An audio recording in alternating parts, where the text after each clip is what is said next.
Halo, selamat berjumpa kembali pada pertemuan yang kedua untuk olah gerak ANT 1 atau SHMC. Kali ini saya melanjutkan pertemuan yang pertama ya. Ini merupakan pertemuan yang kedua, maka saya mulai dengan olah gerak dan penanganan sebuah kapal di semua kondisi. Ya, ini termasuk tenaga penggerak, sistem olah gerak, termasuk perbedaan daripada bermacam-macam daun kemudi. Ini contohnya adalah sebuah kapal yang memiliki baling-baling putar kanan. Artinya ketika kapal itu maju, baling-baling berputar searah dengan jarum jam apabila dilihat dari belakang kapal. Dampak daripada baling-baling kanan ya tentunya nanti kalau mundur, ini contohnya putarannya kebalikannya. Tadi putarannya ke kanan, maka kalau mundur putarannya jadi ke kiri. Apa akibatnya? Yaitu pengaruh terhadap gerakan kapal. Kapal yang baling-baling kiri, kalau mundur cenderung buritanya akan bergerak ke kiri. Mengapa demikian? Karena gaya dorong daripada daun baling-baling yang di atas dengan yang di bawah kuat, yang di bawah, yang di atas dorong ke kanan, yang di bawah dorong ke kiri. Oleh karena itu, karena yang di bawah lebih kuat, maka buritan akan cenderung bergerak ke kiri. Demikian juga sebaliknya, ketika kapal maju, sebenarnya kapal itu cenderung haluannya ke kiri. Karena apa? Karena gaya dorong baling-baling yang di atas dengan yang ketika di bawah lebih kuat di bawah. Di atas mendorong badan kapal ke kiri, di bawah mendorong ke kanan. Berarti haluannya akan cenderung ke kiri ketika kapal itu maju. Tetapi karena kapal itu ada kemudi, maka kapal bisa berjalan lurus karena diimbangi, dibalas dengan kemudi apabila kapal bergerak ke kiri. Tapi andai kata tidak ada kemudi, kalau kapal maju haluannya akan ke kiri, kalau mundur buritanya akan ke kiri. Kira-kira demikian ya untuk kapal yang memiliki baling-baling putar kanan. Nah, ini yang terkiri sebaliknya. Ini contoh mengenai beberapa contoh gerakan kapal dengan bow thruster. Kapal mundur, maka pivot point-nya ke belakang. Ya, bow thruster mendorong ke kanan. Apa akibatnya? Haluan akan cenderung ke kanan, buritan akan ke kiri. Walaupun sebenarnya nggak didorong dengan bow thruster pun, kapal baling-baling putar kanan, kalau mundur buritannya ke kiri. Kalau ditambah dengan bow thruster dorong haluan ke kanan, maka pergerakan kapal buritan ke kiri haluan kanan akan lebih cepat. Kira-kira demikian. Untuk yang di sebelah kanan ini, kapal yang sebelah kanan ini, kapal digerakkan maju, bow thruster mendorong ke kanan, maka kapal akan bergerak merayap maju, ya agak sejajar gerakannya, ya maju sejajar dan merayap. Ini menurut teori Bootthruster yang saya kutip dari Ship Handlers Guide, tulisan Kapten A.W. Rowe, ya MNI. Ya, ini saya kutip dari situ. Jadi saya sendiri juga dalam pengalaman tidak pernah mengadakan percobaan begini dengan kapal yang ada Bootthruster. Berikutnya, kapal yang kiri digerakkan maju, pivot point bergerak ke depan, maju 1/4 kali panjang kapal. Ya.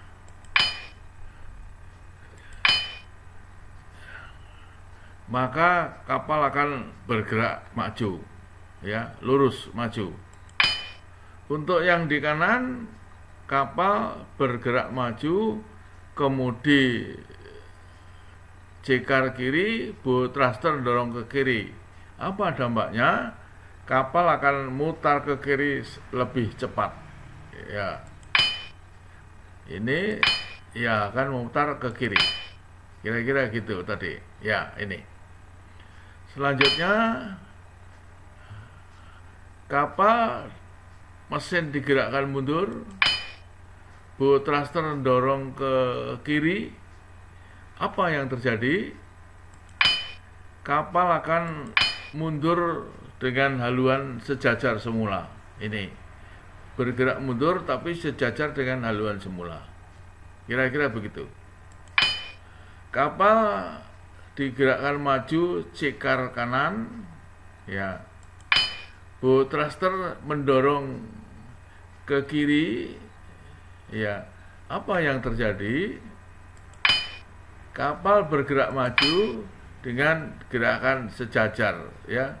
Tapi kedorong sejajar bergerak ke kiri. Kalau yang ini tadi ke kanan, ya. Ini maju cikar kanan, Bootthruster dorong ke kiri. Jadi hasilnya gerakannya sejajar semula, kapal maju bergerak maju tapi sejajar dengan semula. Ini menurut Ship Handlers Guide. Ya, kira-kira demikian. Berikutnya, Bootthruster dorong ke kiri, mesin digerakkan mundur. Apa yang terjadi? Ya, kapal akan bergerak mundur sejajar atau hampir jajar dengan semula. Ini, ya, untuk yang sebelah kiri. Berikutnya, yang sebelah kanan, kapal stop, ya, Bootthruster dorong ke kanan, ya. Apa yang terjadi? Mesin digerakkan maju cikar kiri, ya, haluan mesin maju, kemudian cikar kiri, Bootthruster mendorong ke kanan. Apa yang terjadi? Ya, kapal akan bergerak ke depan tapi sejajar dengan haluan kapal semula. Kapal bergerak ke depan tapi bergerak juga ke samping sejajar dengan haluan semula. Ya, ini menurut Ship Handler dari Kapten Rowe. Ya, kira-kira demikian. Berikutnya, mesin digerakkan mundur, pivot point bergerak ke belakang, Bootthruster dorong ke kiri. Apa yang terjadi? Ya, kapal akan sejajar, ya, itu. Ini kapal digerakkan mundur, ya. Apa yang terjadi? Nah, ini mundur didorong ke kiri sejajar juga, ya. Ini haluannya akan kapal tetap sejajar semula, hanya bergerak mundur. Ya, kira-kira begitu. Selanjutnya, ini salah satu contoh masuk suatu tempat sandar di mana harus melalui perairan yang diberikan rambu-rambu buoy, diberikan buoy pelampung dengan gerakan kapal mundur. Ini contohnya. Ketika kapal mundur, buritanya akan bergerak ke kiri. Ya. Baru bow thruster didorong ke kiri. Ya, buritan ke kiri, bow thruster ke kiri, maka gerakannya sejajar. Kapal masih mundur, ya kapal masih mundur, buritan akan ke kiri. Ya, karena bow thruster mendorong ke kiri, maka kapal akan bergerak sejajar dengan semula. Nah, ini masih jajar. Stop mesin, ya. Ini kapal sampai di posisi demikian, maka mesin digerakkan maju, bow thruster dorong ke kanan, maka kapal akan bergerak sejajar ke kanan. Ya, tentunya ini adalah suatu teori. Saya sendiri ketika bertugas sebagai nakoda juga belum pernah sandar seperti ini. Ini saya kutip dari bukunya Kapten Rowe ini. Ya, ini saya kutip dari buku ini. Kalau Anda punya buku ini, bisa lihat manuver ini. Mungkin kapten ini punya pengalaman menyandarkan kapal di tempat yang seperti ini, di lokasi yang seperti ini. Oke. Ya. Berikutnya ini mundur, mesin mundur, pivot point ke belakang. Ya. Maka haluannya ke kanan, buritanya ke kiri. Ya, jadi nempel sejajar. Yang kedua, kapal digerakkan maju, kemudian cikar kanan, ya, maka kapal akan sejajar dengan dermaga, ya, karena kemudian cikar kanan digerakkan maju. Ini sejajar dengan dermaga, lepas. Kalau ini tadi jadi sandar. Berikutnya, mesin digerakkan mundur, pivot point ke belakang, bow thruster mendorong ke kanan, maka kapal akan sejajar dengan dermaga. Jadi haluannya ke kanan. Mesin digerakkan mundur, bow thruster mendorong ke kanan, maka haluannya cenderung ke kanan. Ya, akhirnya menempel di dermaga. Ya, kira-kira begitu. Inilah contoh daripada bow thruster, kerja dari bow thruster. Ini kerjanya bow thruster, ya, ya, ini, ya, jadi muter, bisa dorong haluannya ke kiri karena bow thruster mendorong ke kiri, ya. Oke, maka ini saya stop saja. Saya teruskan ke berikutnya. Ya, ini tak, ya, menggunakan takbut. Ya, kapal maju, takbut, pivot point ke depan seperempat, takbut mendorong. Nah, takbut mendorong, maka apa yang terjadi? Haluannya akan ke kanan, karena kemudian cikar kanan, akhirnya kapal bergerak sejajar dengan semula, hanya bergerak maju dengan haluan sejajar semula. Ya, ini karena didorong takbut. Berikutnya yang di belakang kapal maju didorong buritan. Pivot point sudah ke depan, maka ada momen untuk memutar kapal ini haluannya ke kanan, buritannya ke kiri. Ini. Ya. Jadi buritannya ke kiri, haluannya ke kanan. Swing, ya, swing. Jadi karena ada momen dari pivot point ini mendorong pivot point didorong tugboat, ini ada momen dari sini ke sini. Ya, kira-kira gitu. Berikutnya ya, mesin digerakkan mundur, pivot point ke belakang, ini tugboat mendorong. Ya, apa yang terjadi? Ya, kapal bergerak mundur dengan haluan tetap sejajar. Ya, bristing, ya. Berikutnya yang sebelah kanan, kapal digerakkan mundur, pivot point ke belakang, tugboat di depan mendorong. Momennya besar, jaraknya dari sini ke sini, tenaga, maka haluannya akan bergerak ke kiri. Ya, haluannya ke kiri. Ini, swing ke kiri. Ya, kira-kira demikian. Berikutnya tugboat gandeng depan dan belakang dengan sama tenaganya. Kalau ditarik, ketika mesin stop, kapal ini akan bergerak ke samping kanan sejajar haluan semula. Kira-kira gitu.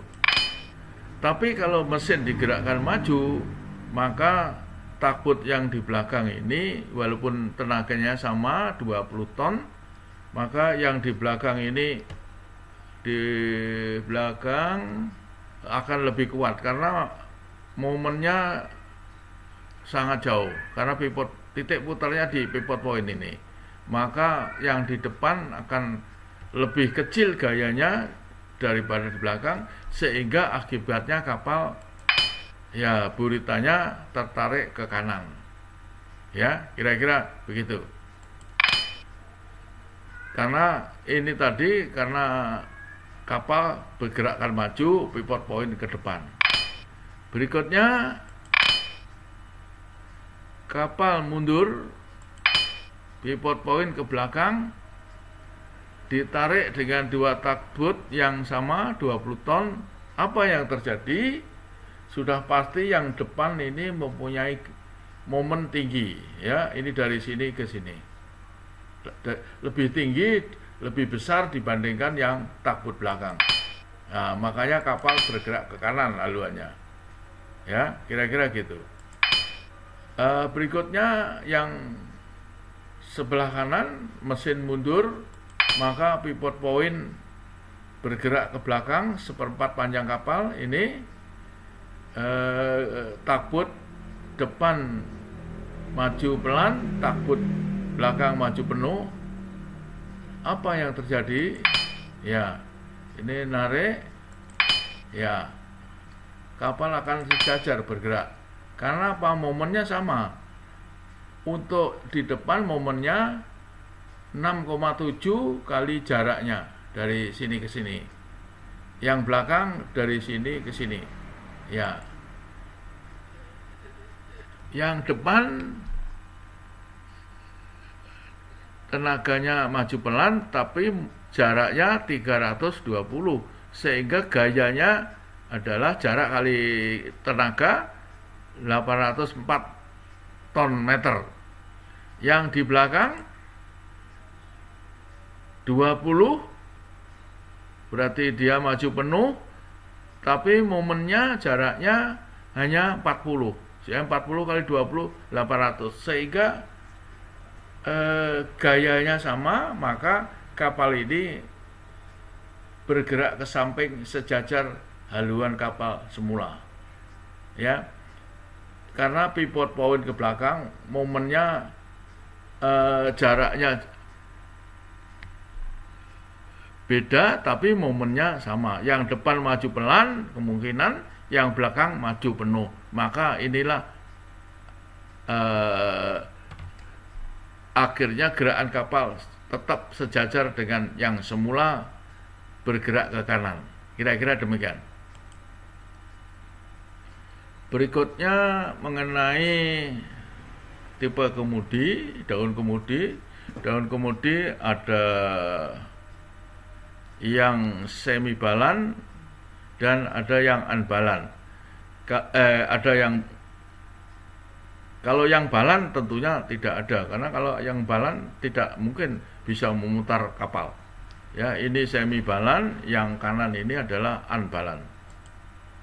Ini unbalan, ya, ini unbalan.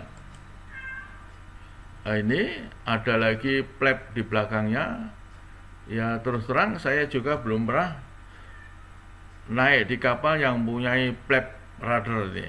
Ya, ini ada dari internet saya ambil. Ya, ini breaker ceiling. Nah, ya, ini unbalan juga.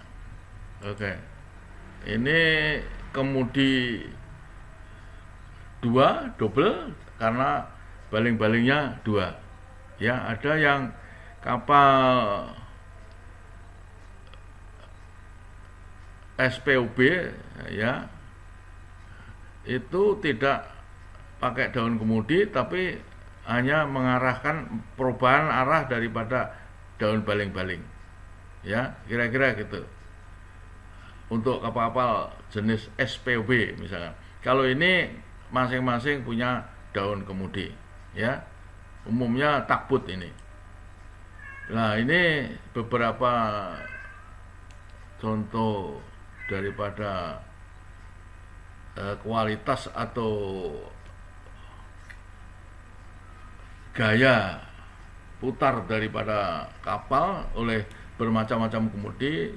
Ini mungkin merupakan iklan, ya, jenis kemudi yang inilah yang paling baik, ya, dia dengan jarak, dengan lingkaran putar lebih kecil, ya, kira-kira demikian. Ini contoh daun kemudi, ya. Ini karena putaran roda kemudi maka akan mutar daun kemudi. Tenaga yang dipakai untuk mutar daun kemudi ini bisa pakai kawat zaman dulu, pakai wire, rantai, ya. Bisa memakai sekarang tenaga elektrohidrolik yang lebih kuat lagi. Malah umumnya mempunyai mesin kemudi 2. Ya. Nah, ini perlu diketahui menurut SOLAS peraturan 29, ya, bagian C, bahwa ketika kapal dicikar ke kiri ataupun ke kanan dengan air, dengan drap yang terdalam, ya, dengan kecepatan maju penuh, maka waktu yang diperlukan tidak boleh lebih dari 28 detik. Dari cikar kiri ke cikar kanan harus kurang dari 28 detik ketika kapal berlayar di laut dalam dengan kecepatan maju penuh 100% tenaga. Jadi ini adalah suatu aturan, ya, jadi tidak boleh.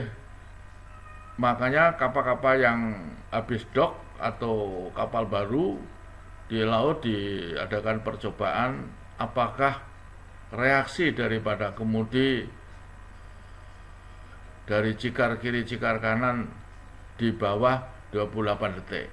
Kira-kira gitu. Kalau lebih dari 28 detik berarti tidak sesuai dengan aturan SOLAS. Beberapa macam jangkar ini adalah bermacam-macam bentuk jangkar, tentunya nanti owner lah yang menentukan untuk memilih jangkar mana yang dipakai. Ini ada 1, 2, 3, 4, 5, ada 15 macam ini yang saya peroleh dari referensi di internet. Nah, ini yang lebih penting menandai rantai jangkar untuk segel pertama segelnya dikasih warna putih, ya, kiri kanannya warna putih. Segel kedua warna putih, kiri kanan putih. Segel ketiga diberi warna biru, baru kiri kanannya 1, 2, 3, 1, 2, 3 harus warna putih.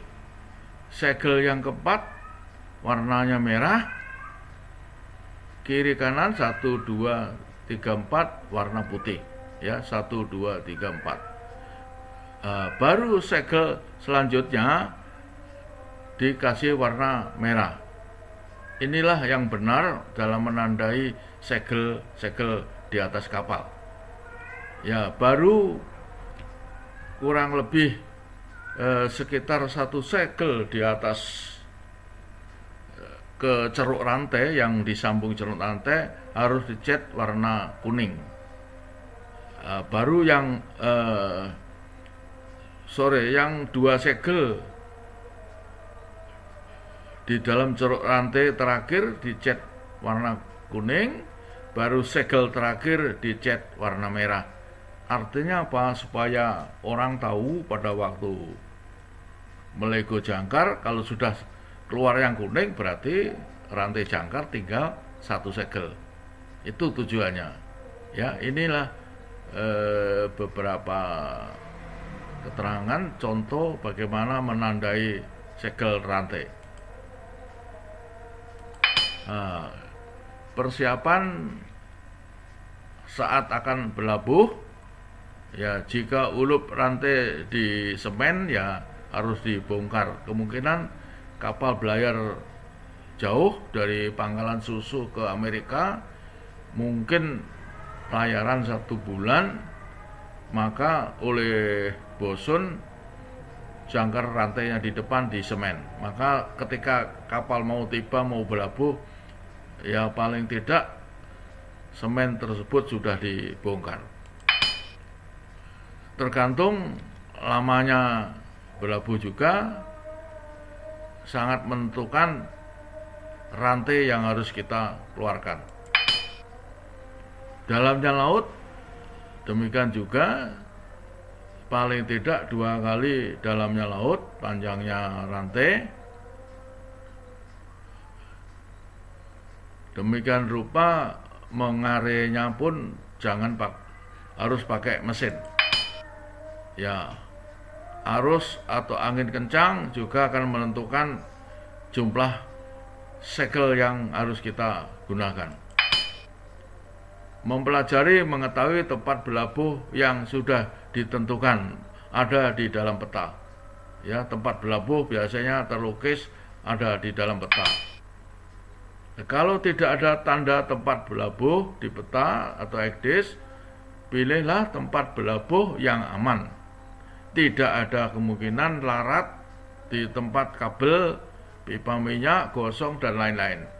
Sangat merugikan sekali apabila kapal menyangkut kabel laut, kabel listrik atau kabel komunikasi atau pipa minyak, bisa menimbulkan pencemaran, ya, yang mungkin akan menimbulkan klaim kepada perusahaan pelayaran.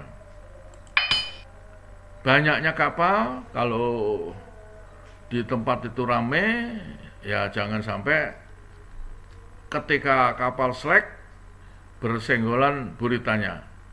Ya, jarak harus diperhitungkan demikian rupa. Apabila kapal slack bertolak ke belakang, buritan tidak nyenggol kapal yang lain. Jangkar yang akan dilego disamakan dengan kapal lain. Kalau kapal lain menggunakan jangkar kiri, ya kita yang baru tiba sebaiknya menggunakan jangkar kiri. Dengan tujuan apa? Ketika kapal berputar, putarannya sama. Tidak mungkin akan terjadi beradu buritan. Selanjutnya,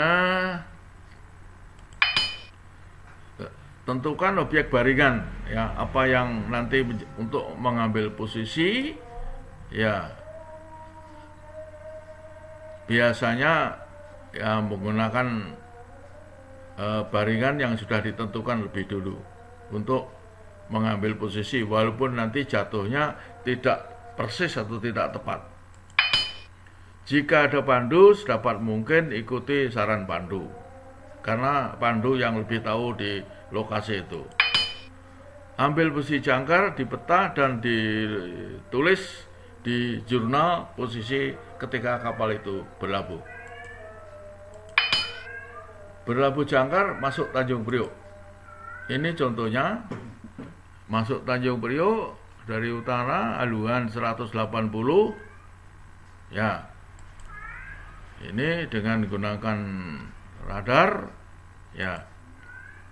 Sudah ditentukan nanti di posisi ini kapal belok haluan dirubah menjadi 150 ya kira-kira, baru ditandai di sini nanti direncanakan berlabuh.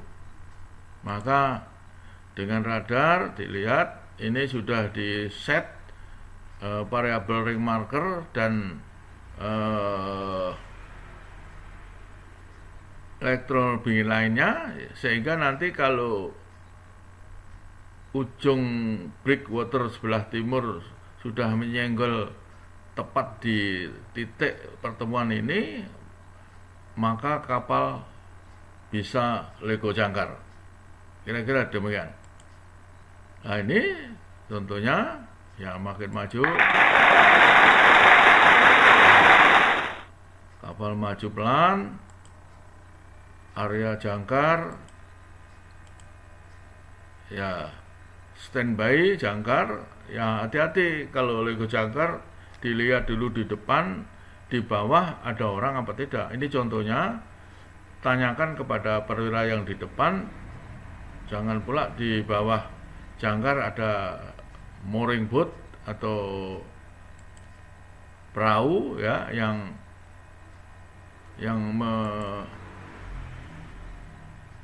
mungkin menunggu penumpang atau apa ya. Kalau lego, nah ini akibatnya akan terjadi apa, menjatuhi mooring boat yang di depan itu. Oke, selanjutnya dilihat di jangkar, ini sudah pas di breakwater timur posisi yang kita rencanakan, maka lego jangkar ya. Jangkar di lego, mesin digerakkan mundur ya, ya sesuai dalamnya laut. Kalau dalamnya laut 30 ya saya rasa tidak perlu panjang-panjang. Kalau di Tanjung Priok sekitar 30 ya, paling tidak 2 sampai 3 segel, tergantung banyaknya kapal yang ada di sekitar situ. Kapal mundur, stop mesin, sudah kencang berarti jangkar sudah makan, ambil posisi ya, baru diambil posisi, diplot di peta ya. Ini diplot di peta ya, tanggal berapa ya dibuat ini ya. Contohnya kapal selesai berlabuh ya, sudah finish with engine. Berikutnya melabuhkan PLCC. Ini PLCC yang baru tiba, maju pelan, baru kemudi cikar kanan, kapal mutar, cikar kanan masih mutar, stop mesin ya, baru mesin digerakkan mundur, lego jangkar ya. Jangkar di lego di area demikian rupa sesuai dengan dalamnya laut ya. Maka paling tidak 2 kali dalam laut dan ambil posisi, kemudian selesai mesin ya. Sudah tentu ini adalah tanda arus ya. Berlabuh jangkar usahakan selalu harus menghadap arus harus dari depan ya. Ini contohnya. Berikutnya berlabuh dengan 2 jangkar. Ini ya sangat langka lah, artinya sangat jarang. namun ada di dalam teori, yaitu berlabuh jangkar karena angin kencang, arus kencang, ya, maka kapal maju pelan, jangkar di area masih maju terus, mesin stop, kemudian jangkar kiri dilego, mesin digerakkan mundur, ya, gerakkan mundur, terus mundur, ya, stop mesin, ya, akhirnya posisi jangkar dan rantainya mengangkang seperti ini, ya, jangkar 2 dilego, kapal sudah berlabuh, ikat kuat dan selesai mesin. Berikutnya berlabuh jangkar dengan menghanyut. Arus dari depan, kapal stop, hanyut, ya, hanyut terus, baru mesin digerakkan maju cikar kanan, ya, kemudian cikar kanan, mesin maju, ya, terus maju, ya, baru lego jangkar, mesin stop, kemudian mesin mundur, lego jangkar kanan, ya, sambil mundur, ya, mesin stop, kedua rantai kencang, maka jangkar sudah makan, dua-dua boleh finish with engine, ya. Berikutnya prosedur berlabuh di laut yang dalam. Risiko berlabuh di laut dalam apa? Karena menggelincirnya rantai dan jangkar kuat bisa menyebabkan putusnya atau menggelincirnya rantai dan putus di pangkalnya di dalam ceruk rantai, atau ketika ibob jangkar, mesin jangkar tidak kuat untuk mengangkat lagi karena banyaknya rantai yang di area di laut. Kemungkinan untuk kapal-kapal yang tua bisa saja terjadi, tapi untuk kapal yang baru tentunya tidak akan terjadi yang demikian, pasti bisa mengibob kembali. Nah, ini ya laut dalam ini kira-kira di atas 100 lah dalamnya. Oleh karena itu jangan melego langsung dari rem, ya. Area jangkar terlebih dahulu dengan mesin sesuai dalamnya laut digantung, ya. Setelah posisi yang direncanakan, kopling jangkar bisa saja dilepas, baru jangkar di area dijatuhkan, ya, tanpa menggunakan mesin. Tapi ya sebaiknya gunakanlah mesin jangkar ketika mengarea jangkar itu, sehingga tidak ada kemungkinan menggelincir sehingga rem jangkar tidak bisa menyetop menggelincirnya rantai itu, ya. Ini area rantai, ya, 2 atau 3 dalam laut. Kalau kapal dalamnya laut 125, ya kira-kira 10 segel lah di area, karena 1 segel adalah 27,6 meter, ya. Tinggal dikalkulasi saja, ya, di area 10 segel kalau dalamnya laut 120 umpamanya. Selanjutnya sama dengan prosedur lego jangkar laut. Lego jangkar di laut tidak dalam yang lain, ambil posisi, kapal tiba, maju pelan, dalamnya laut 150, maka sebelum dilego dari jauh sudah di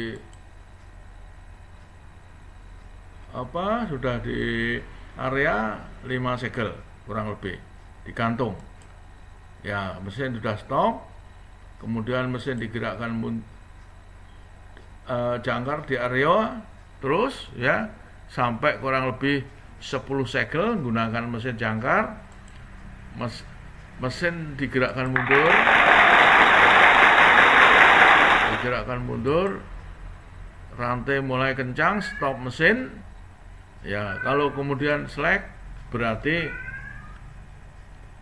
jangkar sudah makan, ya. Ini dalamnya laut 150 menggunakan 10 segel, ya, 10 segel rantainya ini, ya, kira-kira demikian. Jadi jangan di area langsung, lebih baik di area menggunakan mesin jangkar, ya, sudah pas posisi, sudah makan, baru di stopper, baru dilepas, kira-kira demikian. Selamat mencoba. Jangkar, rantai jangkar yang berbelit, ya, ini tentunya sorry, ini mutar kapal di sungai, ya, dengan menggerakkan mesin. Ya, ini maju, cekar kanan, stop mesin, ya, cekar kanan, lego jangkar, mesin digerakkan mundur, ya, stop mesin, jangkar diibop, ya, jangkarnya diibop, sudah menghadap berlawanan dari semula, maka mesin digerakkan maju. Ini digerakkan maju terus, ya, sampai kemana yang diinginkan tujuan dari kapal itu, ya. Memutar kapal dengan baling-baling ganda ini lebih mudah daripada yang tadi. Kemudi tetap cekar kanan, ya, cekar kanan, stop mesin kanan, mesin kiri maju, maka kapal berputar. Ya, mesin kanan mundur, apalagi ditambah akan mempercepat berputarnya kapal, bisa berputar di tempat. Ya. Kemudian mesin kanan stop, mesin kiri masih dorong maju, kemudian kanan, akhirnya kapal menghadap ke dari mana kapal itu datang, ya, kembali 108 derajat, baru kedua mesin digerakkan maju sama, kiri maju penuh, kanan juga maju penuh, ya, kira-kira demikian untuk menggerakkan, memutar kapal dengan baling-baling ganda. Tentunya ini sangat mudah. Umumnya kapal-kapal servis untuk ship to ship menggunakan dua mesin, karena untuk memudahkan kapal itu sandar di mothership-nya, sandar kiri, sandar kanan, tidak ada masalah, ya, kira-kira demikian. Berikutnya, melepas rantai jangkar yang berbelit, ya, maka siapkan wire, tali, ya, diikat, baru di bob rantainya, segelnya dibuka, dilepas, kemudian setelah lepas disambung kembali. Ini contohnya. Ya, tentunya kejadian yang seperti ini kok ya jarang. Saya sendiri selama belayar tidak pernah mengalami sampai jangkar berbelit seperti ini. Ya, ini ada di dalam suatu teori dan ada di dalam IMO model COS, maka di silabus juga ada. Maka ini saya tunjukkan, saya kutip dari buku olah gerak, ya, kira-kira gitu. Persiapan masuk dok. Satu, informasikan pihak dok ukuran panjang kapal, ya, trimnya berapa yang harus diminta, ya, atur kapal sedapat mungkin even keel, ya, ya, dihitung bending moment dan sebagainya aman. Berapa displacement kapal pada saat itu untuk naik di atas dok, harus diberitahukan kepada dock master atau petugas dok berapa jumlah air balas yang ada di kapal dan yang akan dibuang, ya. Kalau kapal tanker harus ada sertifikat gas spray, ya, harus gas spray, artinya bebas gas dengan diberikan sertifikat oleh pihak yang berwenang, mungkin sah bandar, ya, tidak ada kotoran di dek, semua kotoran termasuk sludge dari dalam tangki sudah dibuang ketika kapal belum naik dok. Ya, kalau kapal tidak vakum close, ya dilarang buang air ke di kapal, ya, tidak ada vakum, sistem vakum. Tapi umumnya kapal sekarang menggunakan sistem vakum sehingga bisa buang air kecil atau buang air besar ketika kapal di atas dok, karena ada tampungan, karena ada vakum closes. Ya, siapkan sambungan kabel untuk penerangan, untuk listrik, ya. Instruksikan kepada pihak dok, adakan tes gas hidrokarbon setiap hari pagi sebelum mulai bekerja, karena ada kemungkinan walaupun sudah gas spray, ada sertifikat, bisa saja masih ada gas di pojok-pojok ketika petugas dok mengorek-ngorek di mana tempat yang akan dilas. Ini banyak kejadian terjadi peledakan yang dahsyat sekali, walaupun sebenarnya sudah gas spray semula, sudah ada sertifikat, tapi tetap diminta kepada petugas dok tiap pagi sebelum mulai kerja diadakan tes mengenai gasnya. Jika kandungan gas flammable, adakan gas spray ulang, diminta untuk gas spray ulang, ya. Untuk naik turun ke kapal, pasang tangga yang aman dan pasang jaring pengaman. Ya, itulah beberapa persiapan untuk naik dok. Ada kemungkinan tambahan lain bisa saja, tapi yang kurang lebih sekitar itu tadi. Ini semua adalah persiapan ketika kapal masuk dok.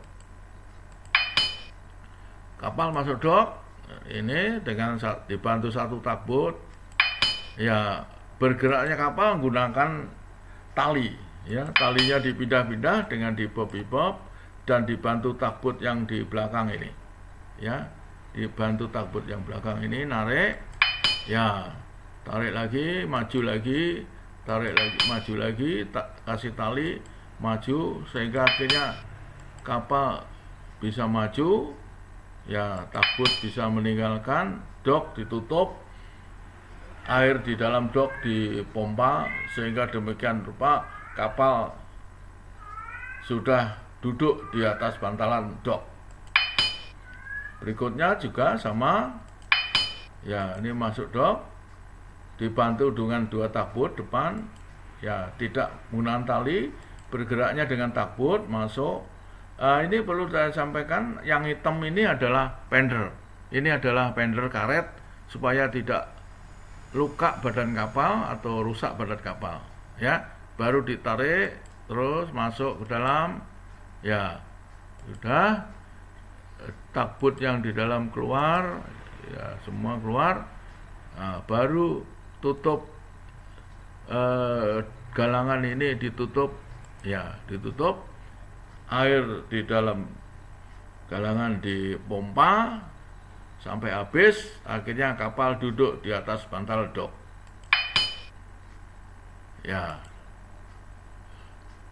manajemen dan penanganan kapal dalam cuaca buruk, ya, ini contohnya, ya.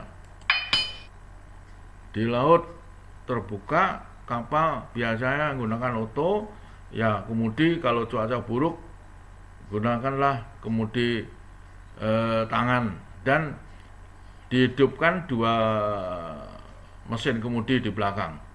Yang umumnya pada waktu cuaca bagus hanya satu, ketika buruk harus dihidupkan dua-dua. Satu orang pergi memeriksa minyak ya, umumnya engineer minyak di mesin kemudi, ya, di ruang kemudi. Ya, jika satu motor sedang berjalan, jalankan motor lain, ya, jadi dua-dua jalan. Baru tenaga manusia yang cukup termasuk perwira senior untuk hadir di anjungan, ya. Tentunya untuk dalam cuaca buruk ada di dalam officer matrix siapa-siapa saja yang harus bertugas bisa dilihat di officer metric. Nah, ini mesin kemudi. Jika ruang mesin berada unmanned machinery space, ya kelola mesin. Ya, ini juga ada di dalam officer metric. Ya, harus ada orang di kamar mesin walaupun kapal unmanned machinery space. Ya, memantau semua pembangkit tenaga penggerak utama, ya mesin kemudi, pembangkit tenaga tambahan, ya dihidupkan generator yang kedua. Ya, setelah mendapat peringatan cuaca buruk, semua suku cadang, ya spare part inventaris, ya diikat sebaiknya. Ya, dalam cuaca buruk baling-baling akan keluar, maka ya tidak menimbulkan getaran, maka RPM diturunkan, ya, untuk mencegah getaran karena mencuatnya baling-baling di atas permukaan air. Selalu pastikan untuk tingkat bahaya yang benar dari semua mesin, karena selama kapal di laut berombak akan oleng, ya. Jadi yakin bahwa tidak akan ada kerusakan. Ya, level semua tangki, ya penting harus dipertahankan sehingga inlet pompa tidak boleh lepas isap kapan saja. Ya, ini khususnya di kamar mesin lah, para engineer. Ya, generator harus dihidupkan darurat, standby, tetapkan sampai situasi cuaca buruk berhenti, ya. Pintu kedap, ya generator standby, generator darurat. Ya, pintu kedap air di ruang mesin harus ditutup. Skylight ditutup. Semua bak dalam kamar mesin harus dihindari agar tidak tumpah saat cuaca buruk karena goyang, ya. Jadi saya pernah juga mengalami mesin kemudi rusak ketika cuaca buruk, terpaksa menggunakan mesin kemudi darurat, yaitu dengan cara dipompa. Zaman dulu dipompa dengan tangan, tapi untuk sekarang cukup dengan tombol, jadi lebih mudah. Jadi nanti ada komando dari anjungan, kemudi kiri atau kanan berapa, ya tinggal dengan gunakan pompa. Ya sangat capek tentunya, ya. Tapi untuk melanjutkan pelayaran yang, ya kebetulan kapal akan naik dok. Pencegahan lainnya diperintahkan APK, ya jangan keluar kalau ombak, ya. Semua atem di dek, semua diikat, ya bosun tugasnya, ya drum cat di store, ya diikat kuat, ya. Semua bukaan geladak semua ditutup, yang mestinya bisa dibuka tutup ditutup dengan rapat, ya. Terowongan poros, nah, ini tentunya kapal yang anjungannya di depan dan mempunyai terowongan poros, ya. Tentunya untuk tanker gak ada ini, ya. Setiap orang harus menyadari, ya, tugasnya masing-masing, ya. Tentunya dalam menghadapi cuaca buruk, dalam safety management sudah ditentukan, ya, atau paling tidak sudah sering dibicarakan di dalam subkomite meeting atau komite meeting, ya. Jika ada lip, ya lipnya dimatikan. Kapal-kapal PLCC kemungkinan menggunakan lip. selalu pakai ya dinas ya, gunakan pegangan dan dukungan lainnya saat berjalan melalui ya suatu pakaian dinas ya, ada railing ya, mungkin di gang-gang apa itu ada railing yang dari pipa stainless steel itu untuk pegangan ketika ombak kuat sedang jalan di gang ya, tentunya harus pegangan railing tadi ya. Waspada dan bekerja dalam ya, waspada bekerja dalam tim ya, kira-kira itu. Tentunya kalau kapal city management semua sudah dibicarakan, dan tidak selamanya kapal belayar menghadapi cuaca buruk ya, kecuali nyebrang Pasifik, Atlantik ya bisa saja. Kalau belayar di laut-laut sini saja ya tentunya tidak sekuat ini ombaknya. Untuk itu saya stop sampai sini, dan saya lanjutkan nanti di pertemuan yang ketiga.